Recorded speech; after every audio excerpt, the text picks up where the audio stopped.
మొన్ననే బాకీ కార్డులు వచ్చింది మెదక్లా చూసిన. ఒక్కొక్క అవ్వకు తాతకు 25 నెలలు నిండింది గవర్నమెంట్ వచ్చి 50,000 బాకీ పడ్డట్టేనా?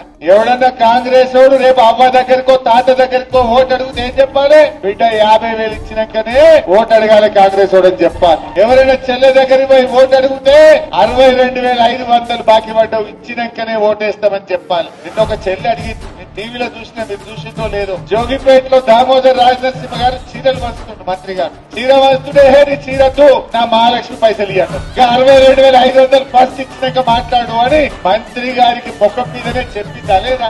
మొన్న ఒక మంత్రి గారు వివేక్ గారు చెన్నూరులో తిరుగుతుంటే ఈ రోడ్ ఎట్లున్నది, బుగ్గలు లేవు, ఏం సంగతి అని ప్రజలు చెన్నూరులో మంత్రి గారి మీద తిరగబడ్డారు. బట్టి విక్రమార్క ఉప ముఖ్యమంత్రి గారి మీద మధిరల మహాలక్ష్మి సంగతి ఏంటి చెప్పు అని మధిరలో ప్రజలు ఆయన మీద ఉప ముఖ్యమంత్రి గారి మీద తిరగబడ్డారు. ఇవాళ పొద్దుగాల ఇంకో మంత్రి పొన్నం ప్రభాకర్ హైదరాబాద్ లో తిరుగుతుంటే జనం పొన్నం ప్రభాకర్ ను నిలదీసినటువంటి పరిస్థితి. కాంగ్రెస్ పరిస్థితి ఏంటి?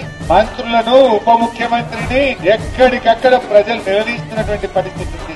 ఓపిక పట్టిండ్రు, 1 సాల్ 2 సాల్ 2 ఏళ్లు ఓపిక పట్టిండ్రు. ఇప్పుడు నిలదీసే పరిస్థితి మనం చూస్తా ఉన్నాం.